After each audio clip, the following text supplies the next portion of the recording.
What is going on, guys, and welcome back to the channel. Thank you for joining me again. Today's topic is going to be the vice presidential debate. Now, before I talk about anything, from the name of my channel, you could probably tell I'm a conservative, I'm a registered Republican, and I already voted for Trump this year. I went and did early voting, so I would check with your local jurisdiction, find locations, and when early voting starts. Because for me, and for anyone in McHenry County, you can go to the McHenry County Clerk's office and you guys can go vote in person right now. For me, it took less than 10 minutes. I was in and out of there. There was no line. It was great. Now, on to the debate. So, me personally, with my bias, I believe that Mike Pence absolutely slayed that debate. And the reason I'll actually bring up, we saw two very different people on that debate stage last night. And for me, it was a very clear choice who won. You had Mike Pence, cool as a cucumber, collected.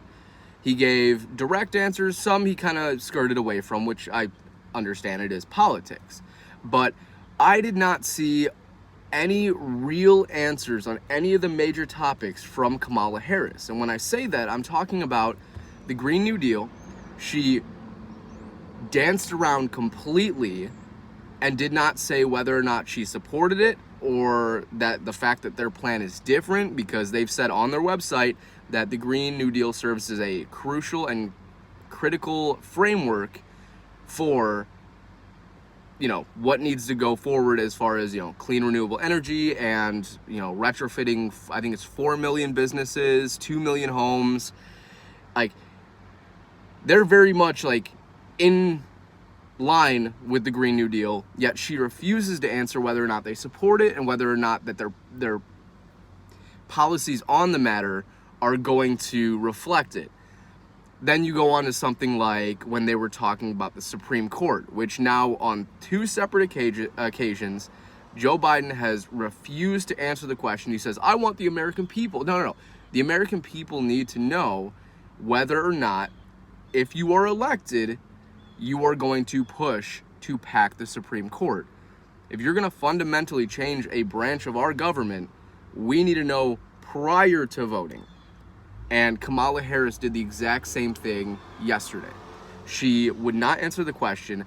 Then Mike Pence took an opportunity and he used some of his time because he said, I really want Kamala to answer this question. If Amy Coney Barrett is seated as a Supreme Court justice, are you going to try to pack the Supreme Court? I want her to answer this question. And she still would not answer the question. She danced around it some more.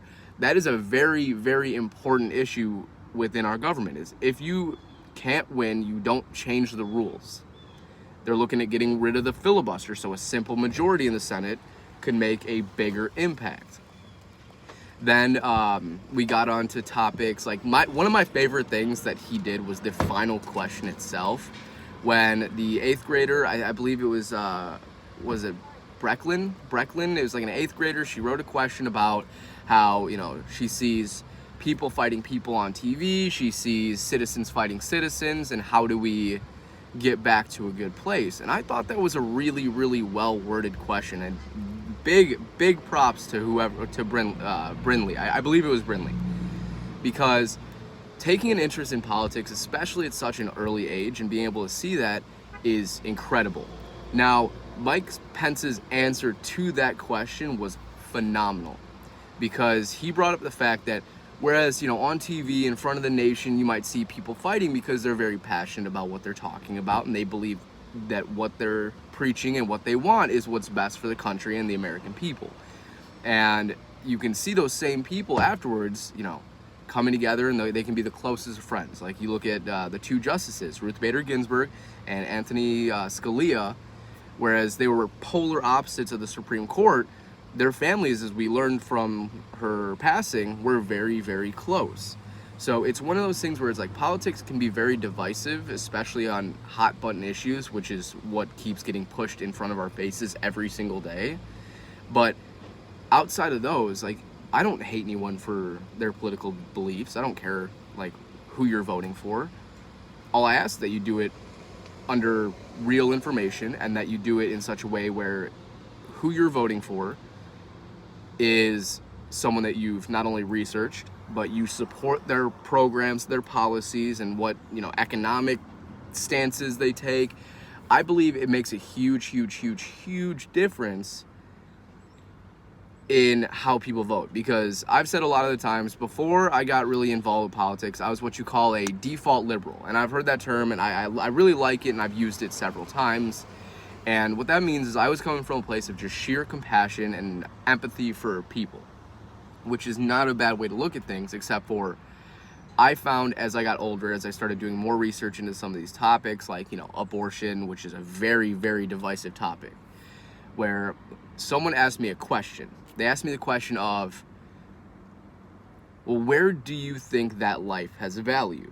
And where do you think that value warrants that life being given the right to exist?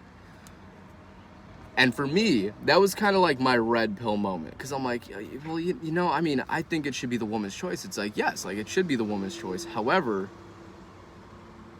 when does that woman's convenience no longer supersede the life of the child? And I kind of I took a step back, and I was like, okay, so, well, I still to this day believe that if the mother's life is in jeopardy, if she's in mortal danger, absolutely nothing is off the table, because you can make another baby, you cannot make another mom.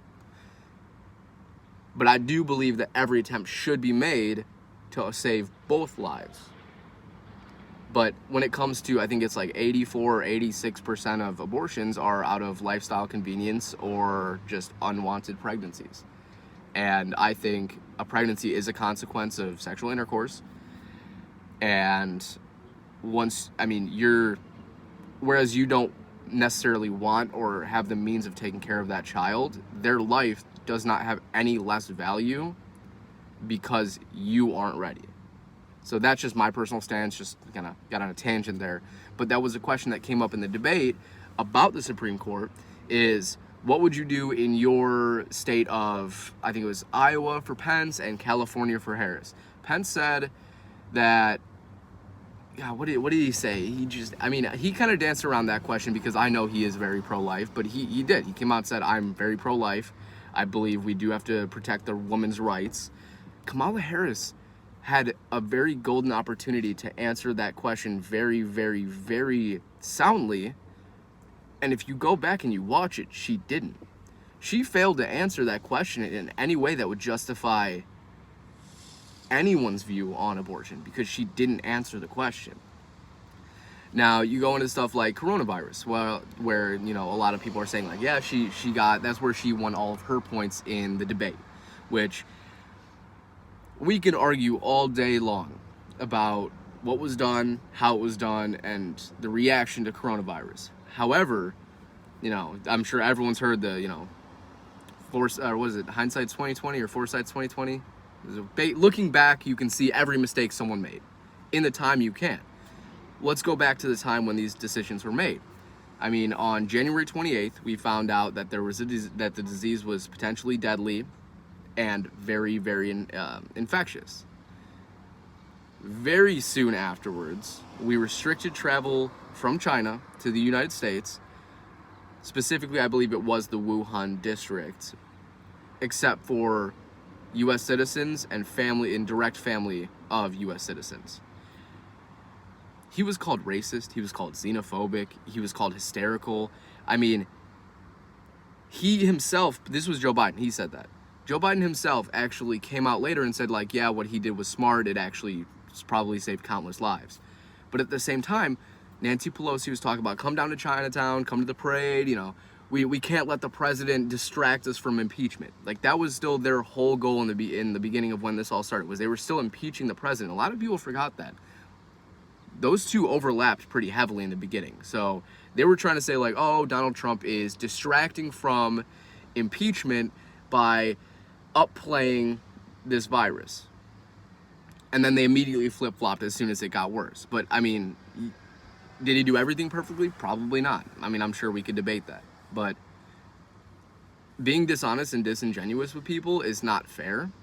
And I believe that had it been Joe Biden and they did even close to a similar reaction that they did to H1N1, where tons more people contracted the virus, we would be looking at something in the millions, which was what was predicted. I think it was anywhere from like 1.8 to 3.2 million deaths was the initial projections.